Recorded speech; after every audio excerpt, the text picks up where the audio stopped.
नमस्कार विद्यार्थियों, only UPSC पर आपका स्वागत है। बहुत ही प्रसन्नता की बात यह है कि हमने एक सेशन पूरा किया।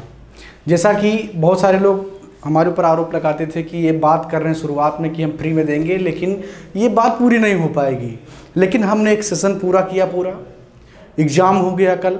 प्रारंभिक परीक्षा यूपीएससी की 4 अक्टूबर को जो होने वाली थी वो हो चुकी है और हमने 4 अक्टूबर तक क्लासेस दी, मुफ्त में दी। और आज 5 अक्टूबर से जो हमने कहा था उसको हम शुरुआत कर रहे हैं। हो सकता है क्लास आपको 5 अक्टूबर के बाद मिले, लेकिन मैं रिकॉर्डिंग 5 अक्टूबर को कर रहा हूँ। इसका मतलब कि हम लोग काम पर लग गए हैं फिर से 5 अक्टूबर से, और पूरा का पूरा फ्री में देने के लिए, पूरा का पूरा फ्री में देने के लिए ओनली यूपीएससी का जो एक उद्देश्य है, जिसको लेकर के हमने इस व्यवस्था को, इस ऑनलाइन प्लेटफॉर्म को शुरू किया था कि हम मुफ्त में शिक्षा पहुंचाएंगे। और वो शिक्षा किसके लिए? यूपीएससी एस्पायरेंट के लिए, जो यूपीएससी सीएससी की एग्ज़ाम की तैयारी कर रहे हैं उनके लिए। और ख़ासकर इसको हमने उन्हें समर्पित करने के लिए बनाया है जो हिंदी माध्यम से तैयारी करते हैं। और ख़ासकर उसमें भी जो ख़ास बात है वो ये है, ये महिलाओं को डेडिकेटेड है जो अपने घर से उस इन्वायरमेंट में नहीं निकल पाती हैं जहाँ उनको जिस तरीके से बॉयज़ घर के बाहर निकल करके तैयारी कर लेते हैं, लेकिन लेडीज़ नहीं निकल पाती हैं। तो ये जो ओनली यूपीएससी का प्लेटफॉर्म है, ये हर उस विद्यार्थी के लिए है जिसके मन में आईएएस बनने का सपना है और उसके पास ना संसाधन है ना पहुंच है। उसके लिए ओनली यूपीएससी है और लगातार आपके लिए काम भी कर रहे हैं। जैसे ही एग्ज़ाम ख़त्म हुआ, हमने फिर से नए सिरे का बैच स्टार्ट कर दिया और सब कुछ पढ़ाया जाएगा। पिछले सेशन में जो कुछ कमियां रहेंगी उससे हम बेहतर करेंगे, हम अपनी टीम और बड़ी करेंगे। हम आपको नोट्स, बुक्स, क्वेश्चन पेपर सब कुछ उपलब्ध करवाएंगे। साथ ही क्लास के ड्यूरेशन को अधिक से अधिक क्लास देने की कोशिश करेंगे। और उसी क्रम में हमने एक वीडियो आपको दी है जिसमें स्टूडेंट पॉइंट ऑफ व्यू की हमने बात की है कि आप क्या राय रखते हैं। आपके सवाल हमारे लिए बहुत महत्वपूर्ण हैं, क्योंकि जो आपके मन में संदेह है, जब तक उसको हम नहीं दूर करेंगे तब तक हमारे और आपके बीच का ये जो संवाद है ये पूरा नहीं होगा। आपने कमेंट जो किया उसका हमने जवाब दिया स्टूडेंट ऑफ पॉइंट व्यू में, ठीक है, स्टूडेंट पॉइंट ऑफ व्यू में। अभी भी जब मैं ये सेशन कर रहा हूँ, ये वीडियो जब आप देखेंगे उसके बाद में जो आपके मन में और संदेह बनेगा उससे आप कमेंट बॉक्स में ज़रूर मेंशन कीजिएगा। हम नेक्स्ट टाइम फिर से पॉइंट ऑफ व्यू करेंगे स्टूडेंट का और उसमें आपके उन सवालों का उत्तर देंगे। तो एकदम शुरुआत से शुरू करेंगे, जीरो से शुरू करेंगे। जिसको कुछ भी नहीं आता, पता ही नहीं है कि यूपीएससी क्या है, आज पहली बार सुन रहे हैं कि यूपीएससी नाम का कोई चीज़ होता है। जिनको ये नहीं, बस उन्होंने केवल डीएम का नाम सुना है, एसपी के बारे में सुना है, लेकिन वो बिल्कुल नहीं जानते कि डीएम और एसपी बनने के लिए चाहिए क्या क्वालिफिकेशन है, कैसा पेपर होता है, या उनमें कौन कौन से सब्जेक्ट आते हैं, क्वेश्चन का नेचर कैसा होता है, एग्जामिनेशन कैसा होता है, कितने स्टेप में होता है, उनको कुछ भी नहीं पता है। यानी कि पूरा जीरो है उनके लिए। ये है, आज से जुड़ जाइए और अभी से जुड़ जाइए, सब्सक्राइब कीजिए, नोटिफिकेशन भी ऑन कर लीजिए। और ये जो जीरो से आपको हीरो बनाने का जो ये बीच का जो क्रम है, इसमें जो मेहनत का काम है वो ओनली यूपीएससी आपके लिए करेगा। और साथ ही साथ इसमें जो दूसरा योगदान है वो आपका है जो स्टूडेंट है, ठीक है। तो जीरो है आपको कुछ भी नहीं पता है। देखिए, जो पहले से तैयारी कर रहे हैं वो डेफिनेटली उनको पता होगा, यूपीएससी के बारे में आइडिया होगा। लेकिन जो आज हम शुरू कर रहे हैं वो उनको ध्यान में रख के नहीं शुरू कर रहे हैं, हम बिल्कुल जीरो से शुरू कर रहे हैं, जिसको केवल यूपीएससी का नाम आज सुनाई पड़ा है और उसको भी हीरो बनना, मतलब कि उसको आईएएस या आईपीएस बनना है। ये सेशन उनके लिए है जो पहली बार इसके बारे में जान रहे हैं। सब कुछ बात करेंगे, आपको सिलेबस बताएंगे, आपको ये बताएंगे कि उस सिलेबस में जो सब्जेक्ट है उनसे क्वेश्चन किस तरीके से आते हैं, कितनी उम्र तक आप फॉर्म भर सकते हैं, कैसे फॉर्म भरेंगे, सब कुछ इस वीडियो में आपको मिलेगा। तो आखिर तक बने रहिएगा, हम पूरी बात उस पर करेंगे। और एक चीज़, बिल्कुल एक भी पैसा नहीं लेंगे, ना आज तक लिया है और ना लेंगे। जितना भी सर्विस है सब फ्री है, वो चाहे क्लास हो या नोट्स हो या जो हमारी वेबसाइट है www.onlyupsc.com, वहाँ भी आपसे बिना किसी चार्ज को लिए हुए सब कुछ आपको उपलब्ध करवाया जाएगा। चाहे वो नोट्स हो या करंट अफेयर्स के क्विज हो, अपडेट हो, सब कुछ फ्री है, ठीक है। तो आइए शुरू करते हैं और उन विद्यार्थियों को ध्यान में रखते हुए हम शुरू करते हैं जो कुछ भी नहीं जानते यूपीएससी के बारे में। क्या है यूपीएससी? कुछ भी नहीं जानते हैं, बस निकल पड़े हैं, मुसाफिर हैं यारो, ना घर ना ठिकाना, बस चलते जाना है चलते जाना है। तो उस मुसाफिर को उस मंजिल की ओर जिसको यूपीएससी कहते हैं वहाँ पहुँचाना है। ठीक है, तो चलिए UPSC union public service commission, union public service commission. ठीक है, इसी जो यूपीएससी का फुल फॉर्म है वो यूनियन पब्लिक सर्विस कमीशन है। हिंदी में इसे कहते हैं संघ लोक सेवा आयोग, संघ लोक सेवा आयोग।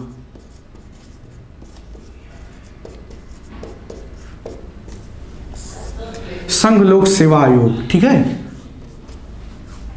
तो ये यूपीएससी क्या है, इसका काम क्या है, क्यों है ये क्या क्या काम करती है, क्या सारी परीक्षाएं यही करवाती है या नहीं करवाती है, ये सारी चीज़ें आप इसमें समझ पाएंगे। तो संघ लोक सेवा आयोग, ठीक है, ये एक संवैधानिक संस्था है, ये एक संवैधानिक संस्था है।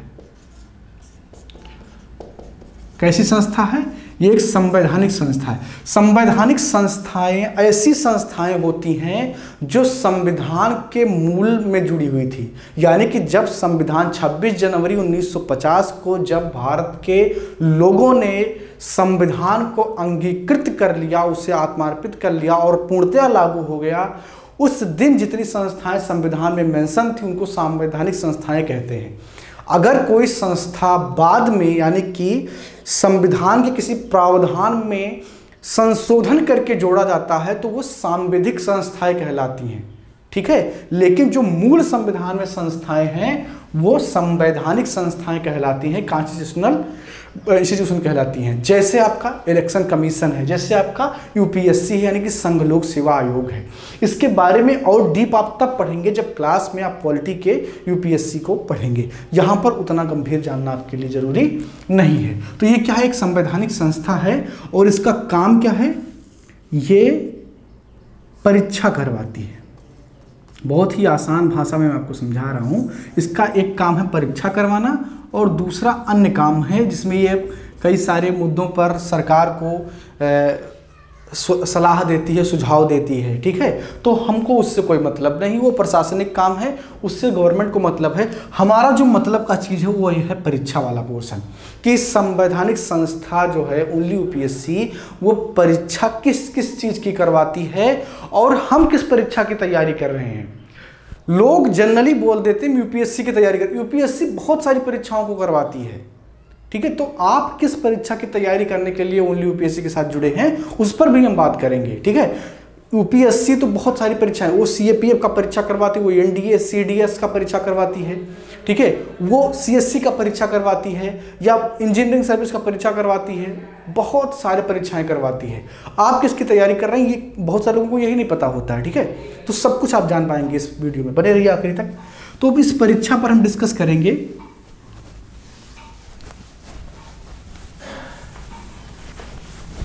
यूपीएससी की परीक्षा,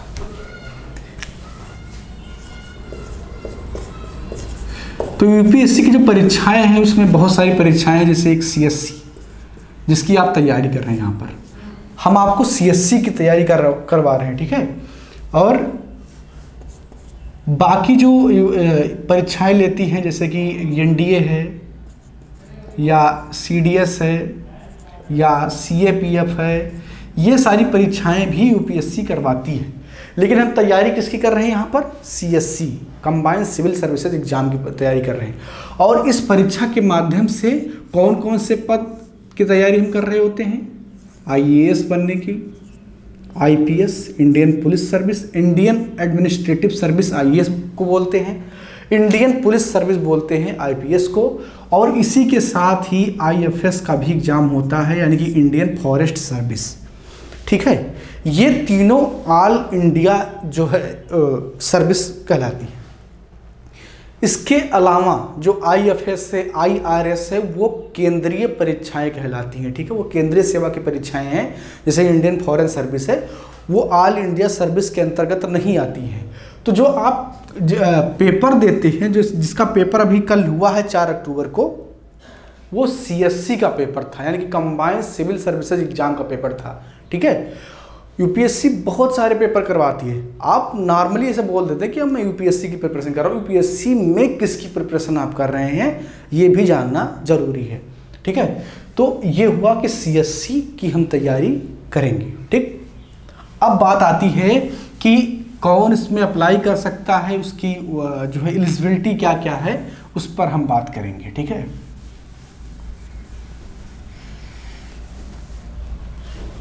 सारी योग्यता की बात करेंगे, वो चाहे एज को लेकर के हो, क्वालिफिकेशन को लेकर के हो। ठीक है, उन पर हम बात करेंगे। तो सबसे पहली जो चीज़ है कि किस उम्र से आप एग्ज़ाम दे सकते हैं या अप्लाई कर सकते हैं।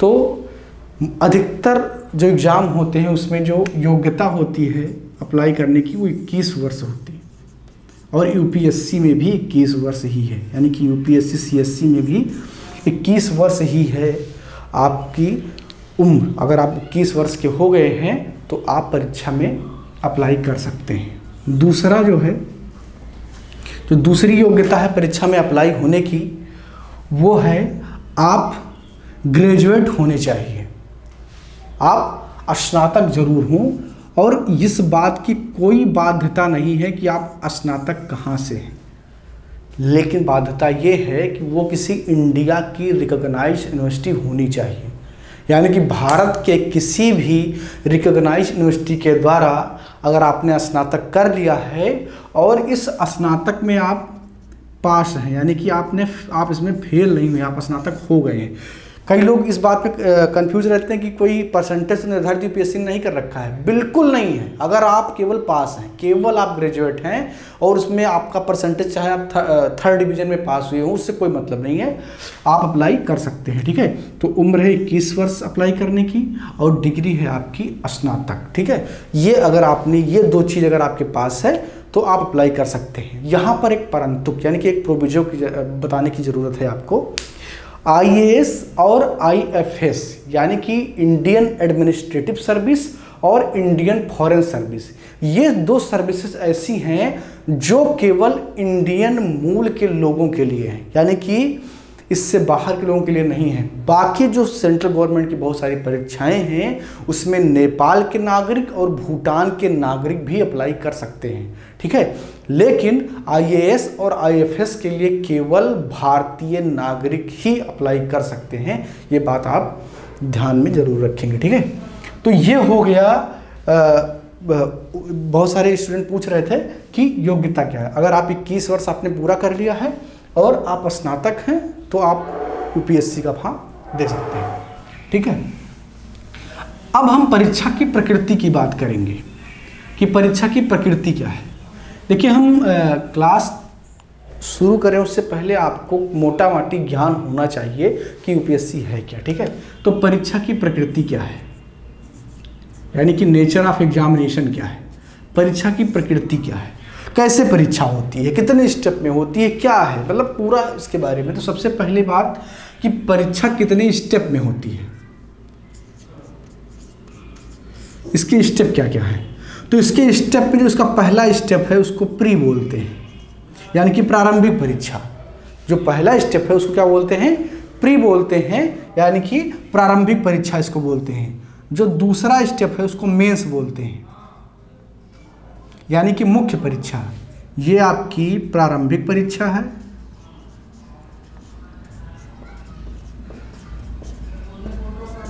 और ये जो दूसरा है आपका मुख्य परीक्षा है।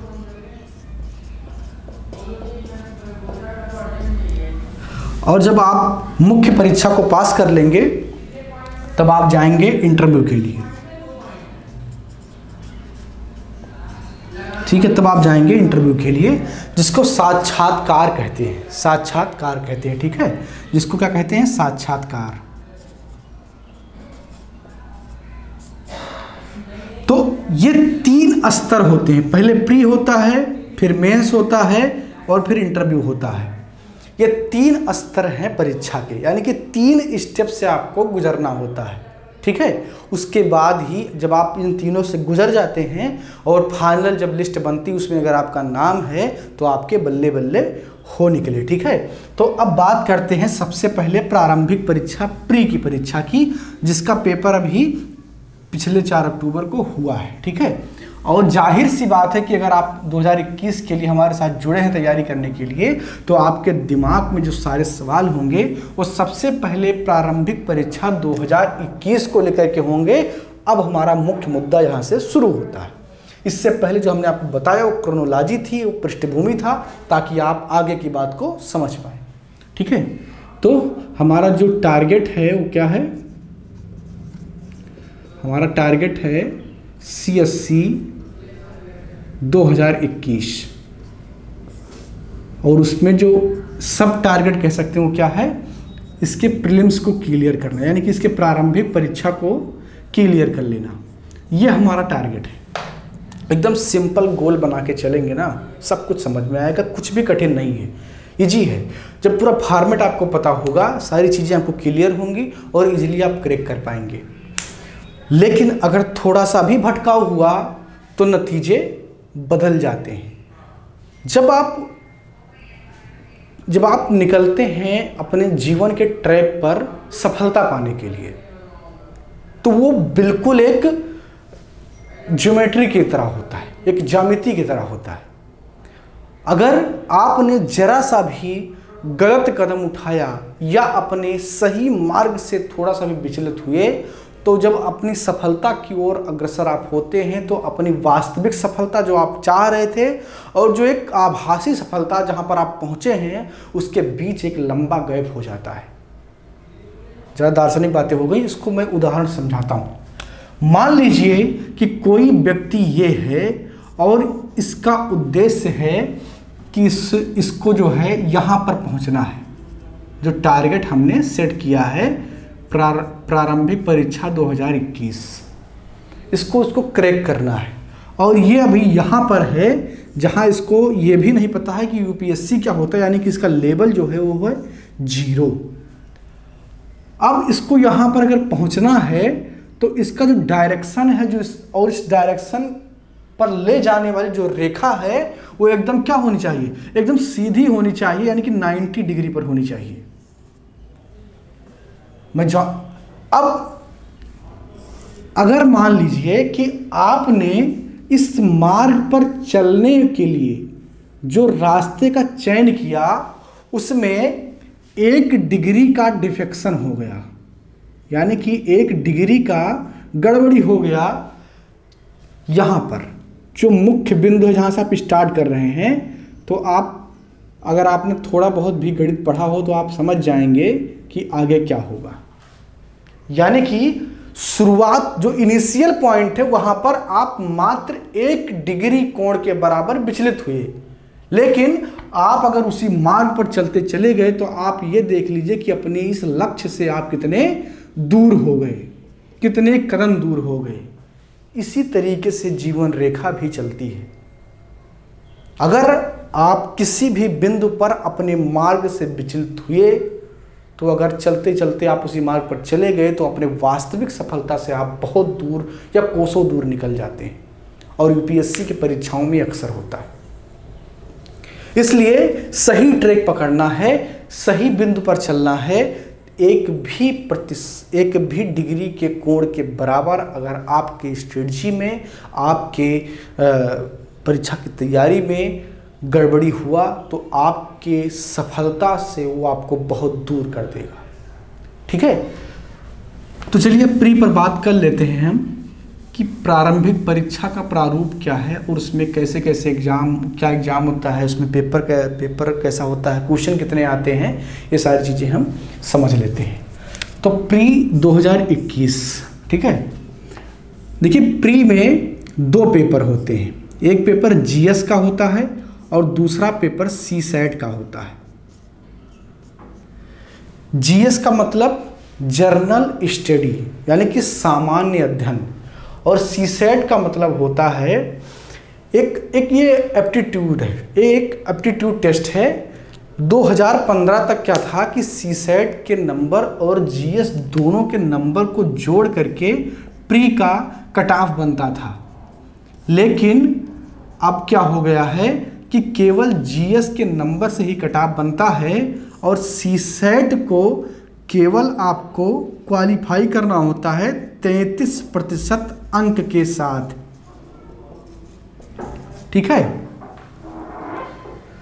तो पहले क्या था, 2015 से पहले की जो स्थिति थी कि प्रारंभिक परीक्षा को क्लियर करने के लिए सीसेट और प्लस जीएस का जो है बनता था, लेकिन 2015 के बाद में स्थितियां बदली। एक चीज़ आप और जान लीजिए कि 2011 में ही सीसेट जो है इंट्रोड्यूस हुआ था, उससे पहले सीसेट नहीं था। 2011 में ही सीसेट को इंट्रोड्यूस किया गया और देखते देखते सीसेट जो है वो हिंदी माध्यम के विद्यार्थियों के लिए समस्या बन गया। इसलिए 2014-15 में हिंदी माध्यम के विद्यार्थियों ने पूरे देश में आंदोलन किया। उसके बाद में ये बदलाव किया गया कि सीसेट को अब प्रारंभिक परीक्षा की जो मेरिट बनेगी उसमें उसको कंसीडर नहीं किया जाएगा, वो केवल क्या होगा, एक क्वालिफाइंग होगा। ठीक है, तो जो सिविल सर्विसेज एप्टीट्यूड टेस्ट है ये केवल क्वालिफाइंग नेचर का होता है और 33% अंक आपको इसमें लाना होता है। ठीक है, अब बात कर लेते हैं कि जीएस में कितने क्वेश्चन आते हैं और कितने नंबर के आते हैं। ठीक है, तो हम बात कर रहे हैं प्री की, प्रारंभिक परीक्षा की, और इसमें हम बात कर रहे हैं जीएस की, सामान्य अध्ययन की। ठीक है, तो जीएस में 100 क्वेश्चन आता है। ठीक है, और टाइम कितना होता है, 2 घंटे। ठीक है, क्वेश्चन कितने आते हैं, 100 क्वेश्चन और टाइम 2 घंटे, यानी कि 100 क्वेश्चन आपको करना होता है 2 घंटे में। 2 घंटा आपको टाइम दिया जाता है और क्वेश्चन होते हैं 100। हर क्वेश्चन 2 नंबर का होता है। ठीक है, हर क्वेश्चन 2 नंबर का होता है, 2 मार्क्स का होता है, यानी कि कुल मिलाकर के जो आपकी परीक्षा है प्री की, उसमें जो जीएस का है वो 200 नंबर का जीएस आपका आता है, जिसमें 100 सवाल होते हैं। सारे सवाल 2 नंबर के होते हैं और जो टाइम ड्यूरेशन होता है वो 2 घंटे का होता है। ये हो गया आपके प्री का जीएस का पार्ट। ये हमेशा पहला पेपर होता है, ये पेपर फर्स्ट होता है, यानी कि जब आप प्री देने जाएंगे तो जो पहला पेपर होगा वो जीएस का होगा। अब दूसरे पेपर की बात करते हैं, जो पेपर सेकंड है इसका, जो इसका पेपर सेकंड है, इसको बोलते हैं सीसेट। क्या बोलते हैं इसको, सीसेट बोलते हैं। ठीक है, सीसेट एक एप्टीट्यूड टेस्ट है, मैंने आपको पहले बता दिया। अभी हम सिलेबस की अलग से बात करेंगे, अभी मैं आपको उसका फॉर्मेट बता रहा हूँ कि फॉर्मेट क्या है। ठीक है, इसमें क्या क्या क्वेश्चन आते हैं उसकी अलग से चर्चा करेंगे। सीसेट में 80 क्वेश्चन आते हैं, यानी कि 80 सवाल आते हैं और टाइम होता है 2 घंटे का, यानी कि 80 क्वेश्चन 2 घंटे के लिए आते हैं और ये भी 200 मार्क का होता है, यानी कि पर क्वेश्चन जो मार्क है वो कितना है, 2.5, यानी कि 2.5 नंबर का एक सवाल होता है सीसेट में। तो जीएस में क्या स्थिति है, 100 सवाल 2 घंटे में, हर सवाल 2 नंबर का। सीसेट में क्या है, 80 सवाल 2 घंटे और हर सवाल 2.5 नंबर का। ये फॉर्मेट है। ठीक है, अब हम बात कर लेते हैं कि कितना सवाल सही करने पर सिलेक्शन हो जाता है। अमूमन जो रिजल्ट जो 2-3 साल का ट्रेंड है उसको लेकर के बात करेंगे। जब ये फॉर्मेट आप समझ जाएंगे फिर हम सिलेबस पर चर्चा करेंगे कि सिलेबस क्या है प्री का। ठीक है,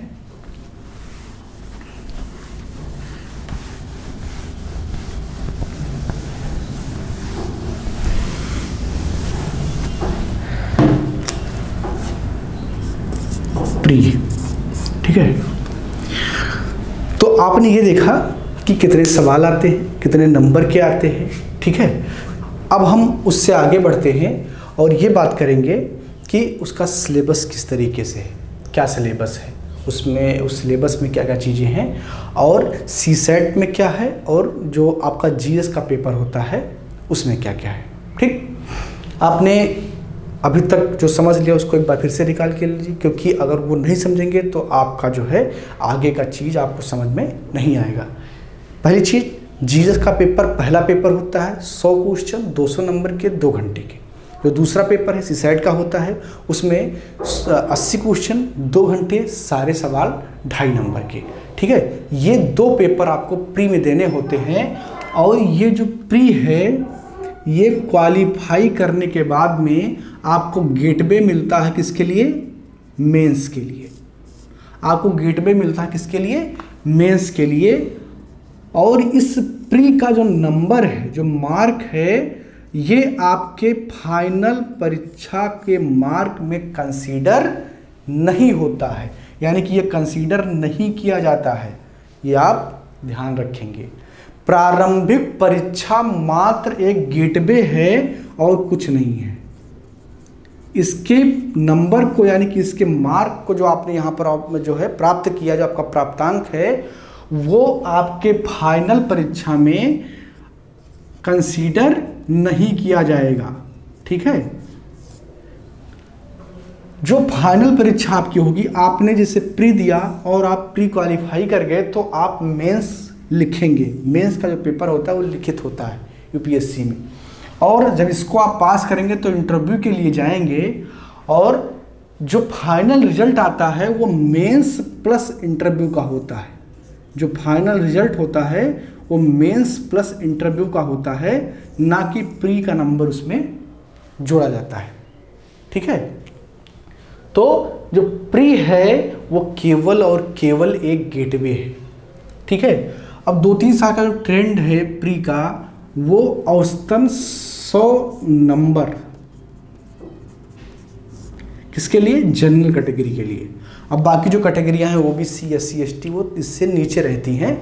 मैं जनरल की बात कर रहा हूं। तो 100 क्वेश्चन का मतलब लगभग 50 के आसपास हमेशा कट ऑफ रहती है। 50 क्या क्वेश्चन। तो अगर आपने, चूंकि मैंने बताया था कि आपको प्री में 100 क्वेश्चन आते हैं, अगर 100 क्वेश्चन में आपने 50 क्वेश्चन भी सही कर लिए तो आप यूपीएससी की प्रारंभिक परीक्षा को पास कर जाते हैं। लेकिन इसके बीच में जो एक बाधा है वो है निगेटिव मार्किंग। निगेटिव मार्किंग होती है यूपीएससी में। क्या होती है? Negative marking. और ये निगेटिव मार्किंग कितनी होती है? 1/3 होता है मार्क का, यानी कि नंबर का। तो एक क्वेश्चन 2 नंबर का होता है, तो ये अल्टीमेटली 2/3 हो जाता है। यानी कि अगर आप एक क्वेश्चन गलत करते हैं तो आपने जो इससे पहले नंबर, जो आपका मार्क बन रहा है, उसमें से 2/3 नंबर घट जाएगा। इसको नेगेटिव मार्किंग कहते हैं। तो यूपीएससी में नेगेटिव मार्किंग भी होता है। इसको इजली समझने का तरीका ये है कि जैसे मान लीजिए अगर आपने 30 सवाल सही कर लिए और 30 ही सवाल गलत कर दिए। ठीक है, 30 सवाल सही कर लिए और 30 ही सवाल गलत कर दिए, तो 30 का 1/3 कितना हुआ? 10। तो आपके इस 30 सही में से -10 हो जाएगा। टोटल आपके 20 क्वेश्चन सही हुए, यानी कि बराबर 40 मार्क। ठीक है, तो ये होता है माइनस मार्किंग। तो प्री के परीक्षा में 2/3 माइनस मार्किंग होता है। और ये जो माइनस मार्किंग है ये आपके सवाल गलत करने पर होता है। एक चीज़ और ध्यान रखेंगे आप, अगर आपने किसी सवाल को छेड़ा ही नहीं, यानी कि आपने उसको छोड़ दिया, तो आपको उस सवाल पर मिलता है 0 नंबर। और 0 ना नकारात्मक है ना सकारात्मक है, यानी कि 0 का आपके रिजल्ट पर कोई असर नहीं पड़ता है। तो इसीलिए जो है सवाल यूपीएससी में बहुत ही ज़्यादा गंभीरता से किए जाते हैं, ताकि जो है गलत कम से कम हो। तो ये हो गया पूरा प्री का प्रारूप। 100 सवाल 2 घंटे 200 नंबर के और 2/3 माइनस मार्किंग। और पास करने के लिए जो अभी 3-4 साल का ट्रेंड है, जो एवरेज है, वो 50 क्वेश्चन के आसपास है। यानी कि आप निगेटिव मार्किंग को हटा दें, यानी कि निगेटिव मार्किंग लगने के बाद में अगर आपने 50 क्वेश्चन बना लिए तो आप यूपीएससी प्रारंभिक परीक्षा के लिए सफल हो जाते हैं। ठीक है, अब आप यूपीएससी प्रारंभिक परीक्षा को सफल कर गए तो आप मेंस के लिए जाते हैं। और क्या है, प्री क्या है, एक गेटवे है, इसके मार्क को यहाँ पर कंसीडर नहीं किया जाता है। अब जब आप मेंस में आएंगे तो यहाँ पर लिखित परीक्षा होती है, और इस लिखित परीक्षा में पहली बात तो 2 पेपर आपका भाषा का होता है। बहुत ध्यान से इस चीज़ को समझिएगा। 2 पेपर जो होता है वो भाषा का होता है, जिसमें एक पेपर आपको इंग्लिश का देना होगा, ठीक है, एक पेपर आपका किसका होगा, इंग्लिश का होगा, और एक रीजनल लैंग्वेज का होगा जो आपका अपना लैंग्वेज हो, ठीक है। लेकिन वो भारतीय संविधान की अनुसूची 8 के तहत की जो भाषा है उनमें से कोई एक भाषा आप चयन कर सकते हैं, ठीक है। तो 2 भाषा का पेपर आपको देना होता है, एक इंग्लिश का होता है और एक रीजनल लैंग्वेज। जैसे कोई हिंदी माध्यम का विद्यार्थी अगर यूपीएससी प्रारंभिक परीक्षा पास कर जाता है तो मेंस में उसको 2 भाषा का पेपर देना होता है, एक इंग्लिश का पेपर देना होता है और एक वो हिंदी का पेपर देगा। अगर कोई तमिलनाडु का होगा तो एक इंग्लिश देगा, एक तमिल का पेपर देगा। और ये जो पेपर हैं ये केवल और केवल क्वालिफाइंग होते हैं, इनके मार्क कंसीडर नहीं किए जाते हैं। तो जो भाषा का पेपर होता है इसके मार्क कंसीडर नहीं किए जाते हैं, इसको नहीं जोड़ा जाता है। ये सारी चीज़ें आप एक एक करके जो है ध्यान से सुन लीजिए, क्योंकि ये सवाल आप बार बार पूछते हैं कि सर क्या है, कैसे है, बता दीजिए बता दीजिए। आज मैं पूरी कहानी बता रहा हूँ यूपीएससी की, ठीक है। तो ये 2 भाषा का पेपर होता है और इसके मार्क नहीं कंसीडर किए जाते हैं, इसको आप ध्यान रखेंगे, इसके मार्क कंसीडर नहीं किए जाते हैं, ठीक है। उसके बाद में 4 पेपर जीएस का होता है मेंस में, 4 पेपर जीएस का होता है, GS first, GS second, GS third, GS fourth, ठीक है। 4 पेपर जीएस के होते हैं और हर पेपर 250 मार्क का होता है, ठीक है। हर पेपर 250 मार्क का होता है और ये 4 पेपर जीएस के होते हैं। इनका सिलेबस अलग अलग क्या है उसका जब हम सिलेबस की चर्चा करेंगे तो उसमें बताएंगे आपको, ठीक है। जो पहला पेपर होता है उसमें आपका जियोग्राफी है, उसमें आपका हिस्ट्री, उसमें आपका सोशल इशू है, वर्ल्ड जियोग्राफी इसी में है। जो सेकंड पेपर है उसमें आपका पॉलिटी है, सोशल जस्टिस है, आईआर है। थर्ड पेपर जो है आपका उसमें इकोनॉमिक्स है, डिजास्टर मैनेजमेंट है और इंटरनल सिक्योरिटी, ये सारी चीज़ें हैं। और जो आपका फोर्थ पेपर है वो इथिक्स, इंटीग्रिटी एंड एप्टीट्यूड है, ठीक है। तो ये 4 पेपर जीएस के होते हैं और उसके बाद में एक ऑप्शनल सब्जेक्ट होता है। पहले ये ऑप्शनल सब्जेक्ट 2 हुआ करते थे, लेकिन अब इसको 1 कर दिया गया है, यानी कि एक ऑप्शनल सब्जेक्ट के 2 पेपर होते हैं, ठीक है। एक पेपर फर्स्ट होता है और एक सेकंड, यानी कि 2 पेपर होते हैं ऑप्शनल के। तो आप पूरा समझते हुए आइए, ये 2 भाषा के पेपर, लेकिन ये क्वालिफाइंग केवल है, इनका नंबर कंसीडर नहीं होता है। उसके बाद में 4 जीएस के पेपर, जो हर पेपर 250 मार्क का होता है। उसके बाद में ऑप्शनल का एक सब्जेक्ट आप चयन करेंगे। एक चीज़ मैं और क्लियर कर दूं कि यूपीएससी कोई बाध्यता नहीं लगाती है कि आप कौन सा ऑप्शनल चूज करेंगे। कई बार विद्यार्थी इस बात में कंफ्यूज होते हैं कि सर हमने बीएससी किया हुआ है और हमारे बीएससी के जो सब्जेक्ट हैं वो फिजिक्स और मैथ हैं, तो क्या हम सोशियोलॉजी ले सकते हैं? बिल्कुल ले सकते हैं। यूपीएससी ने कोई ऐसा नियम बना के नहीं रखा है कि नहीं अगर आप इंजीनियरिंग बैकग्राउंड से आए हैं तो आप आर्ट के सब्जेक्ट नहीं ले सकते हैं। बिल्कुल ऐसा नहीं है। आप आर्ट बैकग्राउंड से आकर के साइंस सब्जेक्ट ले लीजिए, आप साइंस बैकग्राउंड से आकर के आर्ट सब्जेक्ट ले लीजिए, कोई बाउंडेशन नहीं है। यूपीएससी ने ऐसा कुछ भी नहीं किया है, बस उसकी एक लिस्ट है, उसमें जितने सब्जेक्ट हैं उसमें से आप कोई भी सब्जेक्ट का चयन कर सकते हैं। तो ऑप्शनल के 2 पेपर होते हैं और दोनों 250-250 नंबर के होते हैं, यानी कि ये दोनों जो है ऑप्शनल 500 नंबर का होता है, इसमें 2 पेपर होते हैं 250-250 नंबर के, ठीक है। तो यहाँ पर आप देखेंगे कि 4 जीएस के पेपर थे जो कि 250-250 के थे, तो कुल मिलाकर के 1000 नंबर हो गया जीएस का, ठीक है। उसके बाद में 500 नंबर हो गया आपका ऑप्शनल का, ठीक। तो ये कितना हो गया? 1500। अब इसके बाद में निबंध का पेपर होता है। एक पेपर किसका होता है? निबंध का, ठीक है। निबंध का पेपर होता है। निबंध का पेपर भी 250 मार्क का होता है और इसमें आपको 2 निबंध लिखने होते हैं। कितने निबंध? 2 निबंध आपको लिखने होते हैं। शायद ये आपको दिख नहीं रहा होगा, मैंने नीचे लिख दिया है, इसको मैं ऊपर लिख देता हूँ, इसको हटा देता हूँ। तो एक निबंध जो है, एक निबंध का पेपर होता है और इस निबंध में 2 निबंध आपको लिखने होते हैं, ठीक है, एक नहीं 2 निबंध लिखने होते हैं और जो मार्क होता है इसका 250 मार्क होता है, ठीक है। तो निबंध 250 मार्क का होता है और इसमें 2 निबंध आपको लिखने होते हैं। एक निबंध हमेशा फिलॉसफी से जुड़ा हुआ आता है और एक सोशल इशू से जुड़ा हुआ आता है, ठीक है। एक सोशल इशू से जुड़ा हुआ आता है और एक फिलॉसफी से जुड़ा हुआ आता है, ठीक है। वो जब आप पेपर देखेंगे तो पता चल जाएगा, ठीक है। तो एक निबंध का पेपर 250 मार्क का और इसमें 2 निबंध लिखने होते हैं, ठीक है। तो कुल मिलाकर के यहाँ 1500 में 250 और ऐड कर दीजिए तो कितना बन गया 1750। तो 1750 नंबर का आपका मेंस होता है। तो आपका मेंस जो है वो कितने का होता है 1750 नंबर का रिटर्न में मेंस आपका होता है। जो 2 भाषा का पेपर होता है उसके नंबर को कंसीडर नहीं किया जाता है, ठीक। अब आप इसको जब क्वालिफाई कर लिए, जनरल का जो कट ऑफ होता है मैं यहाँ पर बता दूं कि वो लगभग 45 से 50% के बीच में होता है, ठीक है। यानी कि आधे से कम, 1750 के आधे से कम मार्क अगर आपके हैं तो आप आराम से मेंस क्वालिफाई कर जाते हैं। यानी कि 50% से कम। कट ऑफ हमेशा 45 से 50 के बीच में ही रहती है, कई बार उससे नीचे भी चली जाती है, ठीक है। तो आपने अगर इतना नंबर अचीव कर लिया, आपने गेन कर लिया, तो आप चले जाते हैं किसके लिए, आप क्वालिफाई कर जाते हैं इंटरव्यू के लिए।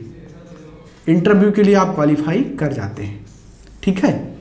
और इंटरव्यू जो है वो आपका 275 नंबर का होता है।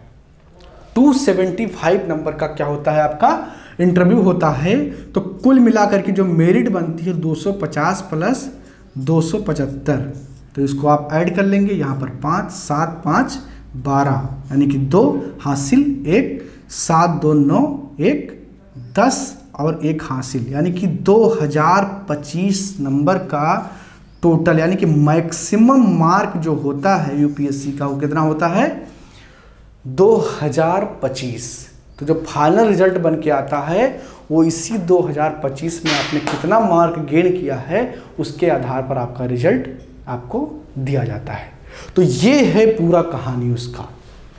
इंटरव्यू 275 नंबर का, मेंस आपका 1750 नंबर का, जो प्री है वो आपका कंसीडर नहीं होता है फाइनल रिजल्ट में, ठीक है। तो ये पूरी की पूरी क्रोनोलॉजी है यूपीएससी की। आपने समझा कि प्री में 2 पेपर होता है, एक जीएस का, दूसरा सीसेट का, एक 200 नंबर का, दूसरा भी 200 नंबर का, लेकिन जीएस के बेसिस पर ही आपका सिलेक्शन होता है प्री में।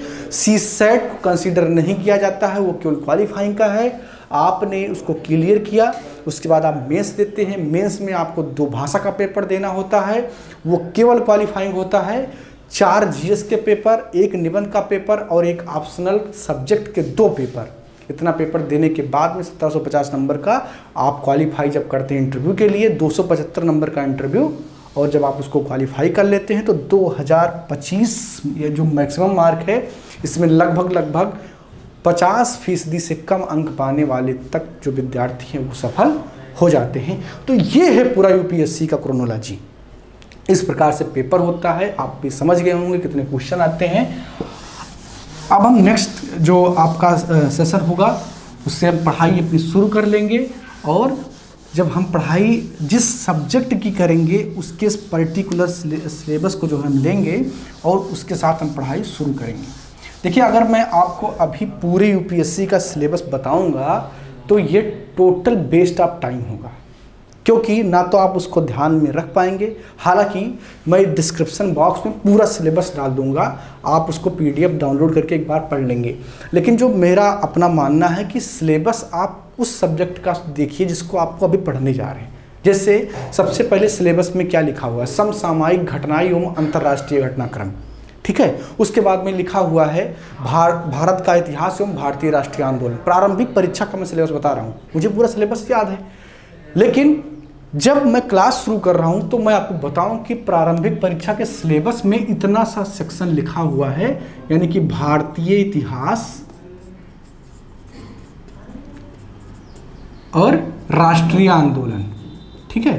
तो ये मैं वहाँ पर जब आपको समझाऊं, जब मैं इतिहास पढ़ाना शुरू करूं, तो ये ज़्यादा इफेक्टिव होगा, बशर्ते इसके कि मैं आज ही आपको सारे एक एक करके एक शब्द करके लिख दूं, उससे कोई फायदा नहीं होगा। वो तो मैं आपको पीडीएफ अभी दे दूंगा, डिस्क्रिप्शन बॉक्स में आप जाएंगे आपको मिल जाएगा, वहाँ पर मैं लिंक दे दूंगा, पीडीएफ आपको वहाँ से मिल जाएगा, ठीक है। आप उसको डायरेक्ट डाउनलोड कर लेंगे, या आपके पास ऑप्शन है जो यूनियन पब्लिक सर्विस कमीशन का जो खुद का ऑफिशियल वेबसाइट है वहाँ पर भी उपलब्ध है, उसको आप पूरा निकाल सकते हैं पीडीएफ उसको मैं यहाँ लिखूँ उसका कोई मतलब नहीं है। मेरा मतलब सिलेबस का ये है कि जब मैं इतिहास पढ़ाना शुरू करूँ, मैं भूगोल पढ़ाना शुरू करूँ, मैं पॉलिटी पढ़ाना शुरू करूँ, तो उस सेक्शन का सिलेबस क्या है पहले उसकी चर्चा करूँ, उसके बाद में उस सेक्शन को पढ़ना हम लोग क्या करें, शुरू करें। तो इसलिए सिलेबस का जो बात है, जो स्टूडेंट सिलेबस के लिए परेशान हो रहे हैं, मैं उनको बता दूँ कि जब मैं क्लास शुरू करूँगा तो उस क्लास का सबसे पहले सिलेबस और उसके बाद में क्लास, ठीक है। तो मिलते हैं अगले सेशन में एकदम फ्रेश बैच जीरो से, यानी कि अभी इसमें आपने समझा यूपीएससी के बारे में, अब बिल्कुल जीरो से एक नए सब्जेक्ट के साथ हम शुरुआत करेंगे। और जिन्होंने आज तक बिल्कुल भी यूपीएससी के बारे में नहीं सुना है, चाहे वो क्लास 8th में क्यों ना हो, चाहे वो क्लास 10th में क्यों ना हो, क्लास 12th में क्यों ना हो, क्योंकि यूपीएससी में सवाल कहाँ से आते हैं, उसी एनसीईआरटी के बुक से जो क्लास 6, 7th, 8th और 9th, 10th में चल रही होती हैं। तो क्यों कोई बच्चा जो क्लास 8th का है वो नहीं सोच सकता? बिल्कुल सोचिए। आप दिन में 1 घंटे का टाइम निकाल करके ओनली यूपीएससी पर अगर आप बैठ जाएंगे तो आपकी समझ बेहतर होगी और आप भविष्य के आईएएस हो सकते हैं। आप 5 साल बाद जब पेपर, 6 साल बाद जब पेपर देने जाएंगे तो ये आपके लिए फायदेमंद होगा, ठीक है। तो अगर कोई स्टूडेंट जिसके भी जो भी ग्रेजुएट नहीं है वो भी सोच सकता है और तैयारी भी कर सकता है। बहुत सारे फाउंडेशन बैच बहुत जगह पर चल रहे होते हैं और ओनली यूपीएससी भी चाहता है, इसलिए हम इतनी आसान भाषा में आपको समझाते हैं कि अगर कोई क्लास 10th का भी बच्चा हो तो आसानी से उस संविधान के उन सिद्धांतों को समझ पाए जो बड़े बड़े प्रोफेसर और जो है अपना बहुत सारा समय वेस्ट करते हैं समझाने में, क्योंकि वो उस लैंग्वेज का इस्तेमाल करते हैं जो बहुत हायर लेवल का होता है। ओनली यूपीएससी हमेशा कोशिश करता है कि उन्हीं सारे थ्योरीज को आपको आसानी से समझाया जा सके ताकि आप अच्छे से उसको समझ पाएँ और इम्प्लीमेंट भी कर पाएँ, ठीक है। तो हर वो विद्यार्थी जो आईएएस और आईपीएस आईएफएस बनने का सपना रखता है वो अभी से ओनली यूपीएससी से जुड़ जाए, बिल्कुल जीरो से, यानी कि आप कुछ भी नहीं जानते हैं। आज से अगर तैयारी शुरू कर रहे हैं डेफिनेटली आप कुछ दिन बाद ये फील करेंगे कि आपकी तैयारी हो रही है, आप कर सकते हैं, आप आईएएस बन सकते हैं। तो ओनली यूपीएससी ना कभी हमने आपसे कोई पैसा मांगा है, ना भविष्य में कभी मांगेंगे, टोटल फ्री में आपको पूरी तैयारी करवाई जाएगी। तो अभी से जुड़ जाइए, अभी तुरंत से आप सब्सक्राइब कर लीजिए, नोटिफिकेशन भी ऑन कर लीजिए। और जैसा कि मैंने आपको बताया कि मैं हर हफ्ते स्टूडेंट पॉइंट ऑफ व्यू लेकर के आऊँगा। जो सवाल आपके, जो संदेह हैं, अभी मैंने कोशिश किया कि जितने भी सवाल मेरे दिमाग में था, विद्यार्थियों ने हमसे पूछा था सिलेबस को लेकर के, जो एग्जामिनेशन होता है उसमें क्वेश्चन कितने आते हैं, उन सारों को मैंने कवर कर लिया है। लेकिन अगर फिर भी कुछ रह जाता है आपके दिमाग में, आपको लगता है कि इसका जवाब मुझे मिलना चाहिए, आप कमेंट बॉक्स में उसको जरूर छोड़ दीजिए। जब नेक्स्ट टाइम हम स्टूडेंट पॉइंट ऑफ व्यू करेंगे तो उसमें उसकी जो है चर्चा कर लेंगे। चलिए मिलते हैं अगली क्लास में, नया क्लास फ्रेश एकदम शुरू करेंगे। धन्यवाद।